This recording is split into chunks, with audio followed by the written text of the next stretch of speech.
Ah ben oui, je crois qu'on a une chance exceptionnelle en France, c'est qu'on a des fromages de qualité. Et c'est vrai que le logo AOP permet en fait de connaître. Derrière, il y a forcément un savoir-faire fromager et un savoir-faire des exploitations. Et donc du coup, voilà, et ce lien au terroir, en fait, je pense que c'est ce qui représente la gastronomie française et notre réputation. Bienvenue dans l'émission Parole de dirigeants. Une fois n'est pas coutume, on parle de fromage. Et oui, c'est une industrie, un marché où la France excelle. Et puis, une fois n'est pas coutume, une femme dirigeante, c'est Émilie Fléchard, présidente des fromageries Gillot. Émilie Fléchard, bonjour. Bonjour Fabienne. Merci d'être notre invitée. Alors, une société qui allie la tradition, il y a toute une histoire, une identité forte de cette société, et puis l'innovation, parce que c'est une PME vraiment dynamique. Est-ce que vous pouvez nous rappeler quand même les fromageries Gillot, ce que ça représente? Parce que tout le monde n'est pas normand, même si tout le monde quasiment aime le camembert. Donc la fromagerie Gillot, elle existe depuis 1912. Aujourd'hui, on est leader en fait sur le camembert de Normandie, donc premier site en fait de fabrication. On en fait un peu plus de 8 millions. Et à côté, en fait, on fait également du camembert au lait cru, du Pont-l'Évêque, du Coulommiers, du Brie. Ça représente à peu près 17 millions pour un chiffre d'affaires de 50 millions. Et je le précise, vous avez pris la relève de votre père il y a à peu près 2 ans. C'est une histoire qui se continue. Et le groupe, la société, combien de salariés, de collaborateurs, vous allez nous le dire, elle n'arrête pas de se renouveler, ça bouge. Oui, tout à fait. Alors c'est vrai qu'on a une grande fierté, c'est qu'on est encore une fromagerie indépendante et familiale, Il n'y en a plus beaucoup. ce qui est de plus en plus rare. Voilà. Et donc j'ai rejoint la famille il y a 10 ans. Et depuis 2 ans, en fait, je suis présidente. Euh, Et je précise que vous êtes présidente également de la structure AOP, parce qu'on va parler du camembert, il y a encore plein de choses à dire, mais il y a d'autres fromages de Normandie, hein. Qu'est-ce que ça représente encore Alors oui, je suis présidente, je suis assez fière en fait d'être présidente des 4 AOP normands. Donc c'est le camembert de Normandie, le Pont-l'Évêque, celui qui est carré, le Livaro qu'on appelle aussi le Colonel avec ses galons et le Neuchâtel, celui en forme de cœur. Et c'est vrai que j'ai très à cœur en fait de défendre ces fromages parce que c'est des fromages avec du goût, c'est des fromages avec des savoir-faire, mais c'est aussi, je trouve, ce qu'il y a de plus beau, c'est ce lien. Il y a un vrai lien avec le territoire et ils sont pas délocalisables ces fromages. On peut les faire uniquement en Normandie. On pourrait les faire dans d'autres territoires, mais ils n'auraient pas le même goût. Alors, effectivement, c'est une belle société que je suis allée voir, et je m'attendais effectivement à quelque chose d'artisanal. C'est extraordinaire parce que vous conjuguez un savoir-faire, il y a la tradition, on fait pas, on peut parler quand même de la recette du camembert, mais j'ai vu une usine rutilante, des machines à la pointe. Racontez-nous, parce que ce pari de la technologie, bah, c'est des paris de direction, de management, hein, c'est de l'investissement. Oui, tout à fait. C'est vrai qu'on s'est retrouvés il y a 10 ans dans une problématique. On avait des volumes qui augmentaient, mais par contre, on avait une fromagerie un peu vieillissante, avec des normes de plus en plus importantes. Il y avait le choix, en fait, est-ce que on vend ou est-ce on investit? Et en fait, le choix de la famille a été d'investir. Donc, il y a eu un vrai gros projet de rénovation Combien de qui a duré millions, hein, c'est 5 ans, important, plus de hein. 35 millions. Et on a vraiment allié modernité et tradition. Par exemple, on a créé un atelier de moulage robotisé et qui reprend exactement les mêmes gestes que nos mouleurs. Toutefois, on a quand même gardé l'atelier en parallèle de moulage traditionnel sur table qu'on a modernisé. Et là, dans ces investissements-là, c'est améliorer les conditions de travail, c'est répondre aux enjeux de la transition, mais c'est aussi aller chercher des gains de productivité, de compétitivité pour être là demain et pour faire vivre un territoire. Et puis, j'ai croisé effectivement vos salariés, j'ai vu beaucoup de femmes, ça s'est féminisé, donc des gens passionnés, et c'est incroyable ce dont on parle, parce qu'on parle quand même d'un produit du quotidien, on voit vos fromagers, vous allez nous en parler dans les grandes surfaces, mais derrière, il y a des passionnés en Normandie, et vous luttez, entreprise indépendante, familiale normande, face à des groupes industriels énormes. C'est une Bah, bataille extraordinaire, homérique. c'est vrai qu'on en a un gros. Mais je pense que c'est ça le défi. Je Le pense, challenge. le challenge pour les équipes, leur engagement, leur côté passion. C'est, voilà, on est les derniers indépendants. Ça demande de l'agilité, ça demande peut-être plus un travail ensemble aussi avec nos producteurs, de se battre ensemble. Et je pense que c'est ce qui fait qu'aujourd'hui, on s'en sort pas trop mal. D'ailleurs, moi, faut peut-être préciser les produits parce que je suis passée un petit peu vite en besogne. Moi, j'adore le Even B, hein, l'une du nom, je crois, d'une des premières gérantes de la société. Mais rappelez-nous les camemberts, là où on peut vous trouver, ce que vous faites Alors, précisément. donc Yvonne B, en fait, on vient juste de réhabiliter cette femme qui était une des premières dirigeantes fromagères. Bah, c'était la première dirigeante de la fromagerie qui s'appelait la fromagerie de Saint-Hilaire en À l'époque. 1925. Elle Ouais. a eu la première médaille d'or et dernièrement, on devait développer notre produit haut de gamme Ouais. et on a réhabilité. Il Voilà. est excellent. Donc ce fromage, c'est aussi, on a plusieurs spécialités et ça, c'est vraiment le premium, c'est la Rolls. On est sur du 100% race normande, le moulage traditionnel sur table. Il est 10 Voilà. heures du matin, mais je crois que je pourrais, avec vous, manger du camembert ce matin. On parle des autres produits quand même, parce que vous avez toute une gamme. Hein. Alors, on fait du camembert AOP, voilà, AOP, camembert AOP bio, on fait du Pont-l'Évêque, on fait également du camembert au lait cru qui n'est pas en AOP. Donc, c'est pas la même qualité produit. Donc là, on les retrouve maintenant, Voilà. vous êtes dans les grandes surfaces. Alors, vous nous retrouvez un peu partout. Notre camembert Gil au Noir, il est présent dans toutes les enseignes de la grande distribution française. Alors maintenant, il y a toujours des défis, je le disais, sur ce marché ancestral. C'est que toutes les générations, on ne mange pas pareil, les usages, ils changent en France. Est-ce que le camembert, est-ce que vous suivez le mouvement? Alors oui, ça c'est vrai que les usages, ils changent. Il faut vraiment s'adapter en fait aux nouvelles habitudes de consommation.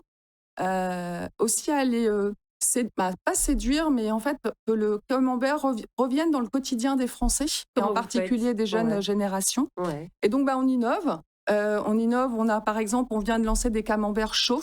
Donc là, on a eu un très bon lancement.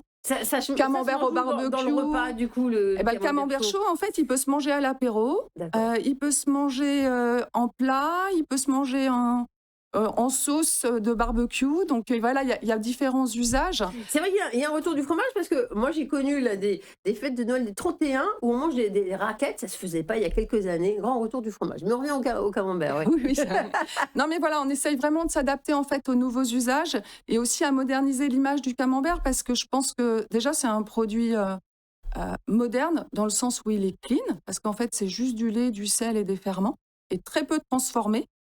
Il a de la protéine, il n'est pas si gras que ça, parce que c'est un des fromages les moins gras. Donc il a vraiment des atouts, il n'est pas si cher que ça, mais par contre son image est un peu vieillissante. Et donc du coup, de le réintégrer dans le quotidien, dans le frigo des Français, c'est un de nos challenges. Et vous ne faites pas que du camembert. Parlons un petit peu de beurre parce que justement, on parlait des défis. Il y a eu quelques articles en décembre sur d'éventuelles tensions sur le marché du beurre. Or, vous êtes présente sur ce marché, mais sur le niveau haut de gamme, hein, c'est ça? Oui, non, on vend du beurre en rouleau, avec des sels de Guérande très haut de gamme. Le marché, il était en tension. Alors, il est vrai qu'on a manqué de matière à une période, mais aujourd'hui, on manque absolument plus de matière. Ok. Donc, il y a de la matière grasse, il y a du lait aujourd'hui.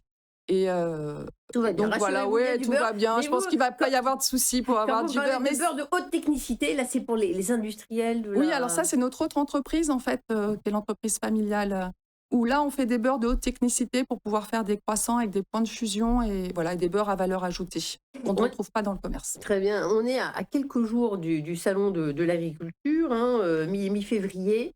Et les enjeux sont extrêmement importants pour les agriculteurs. Ils nourrissent la planète, sauf que leur pouvoir d'achat, c'est en pleine érosion, sauf qu'ils ont plein de réglementations qui leur tombent dessus.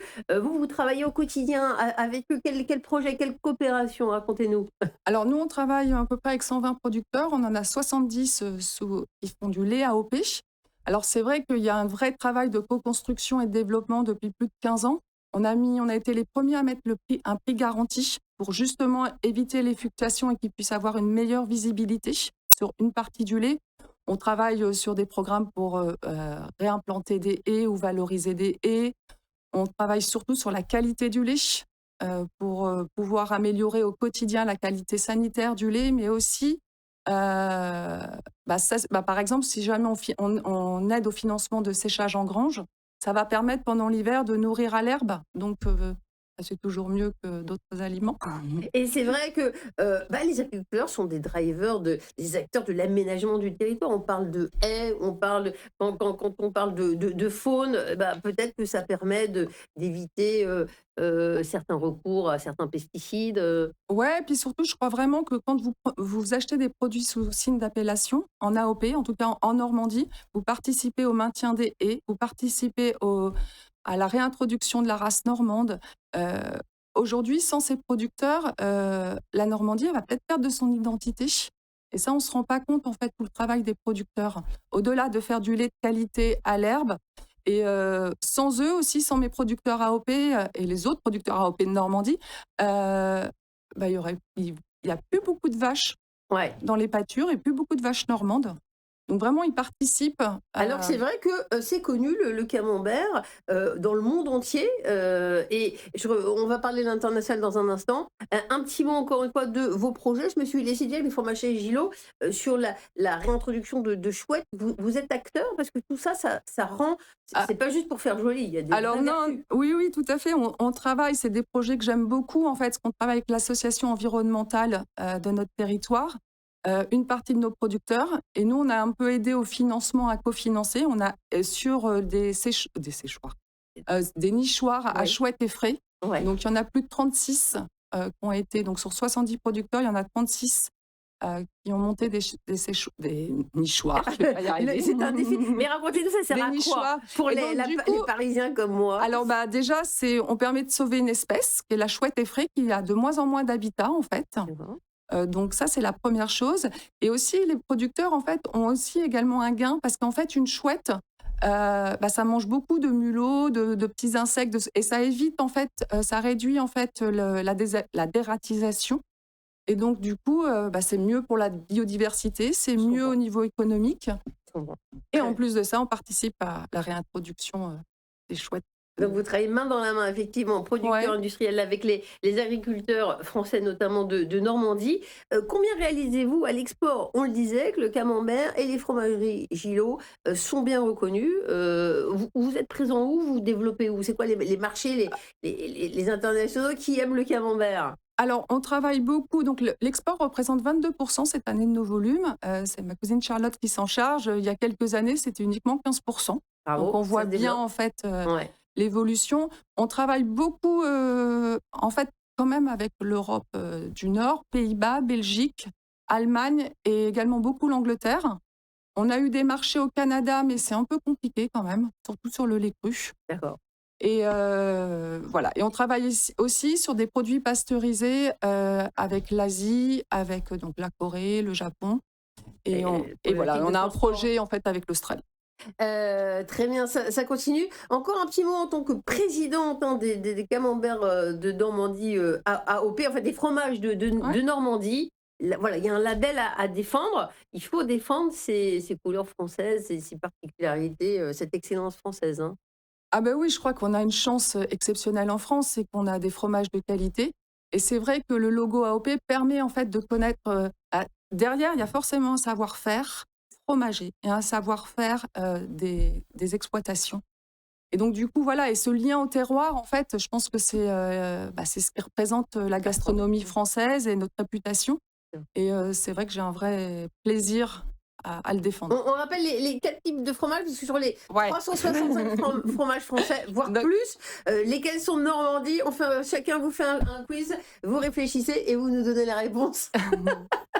Donc, je reprends. Alors, forcément, il y a le camembert, mais de Normandie, AOP, au lait cru, moulé à la louche. C'est pas le camembert qu'on retrouve forcément partout. Il représente à peu près 8% D'accord. des ventes en France. Qu'est-ce qu'on a d'autre? Ensuite, il y a celui qui est carré, le Pont-l'Évêque, Ouais, donc de la région de Pont-l'Évêque. très bien. Ensuite, il y a l'Ivaro, qu'on appelle également le colonel.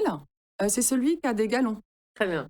Et ensuite, il y a celui qu'on aime beaucoup, surtout pendant la période à venir, qui est le Neuchâtel, qui est en forme de...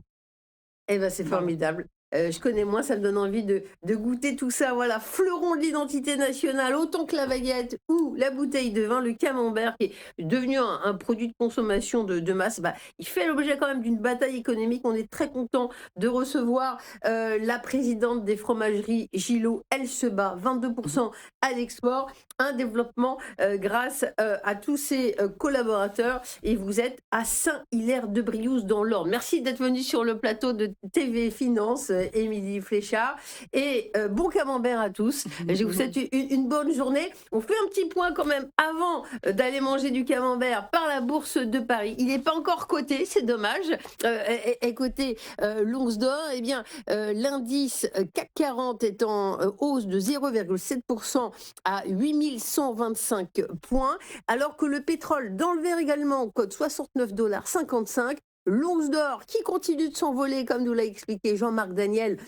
L'once d'or a un petit peu plus de 5 508 dollars. Et voilà, une journée marquée par la décision de la Fed hier de maintenir les taux inchangés. C'était attendu, mais il y a une telle pression de Donald Trump qu'on suivait ça de près. Voilà, le live de TV Finance, c'est fini pour aujourd'hui. Restez avec nous sur notre antenne pour suivre les cotations sur les marchés. La séance n'est pas finie et surtout, mangez du camembert. Merci de votre attention.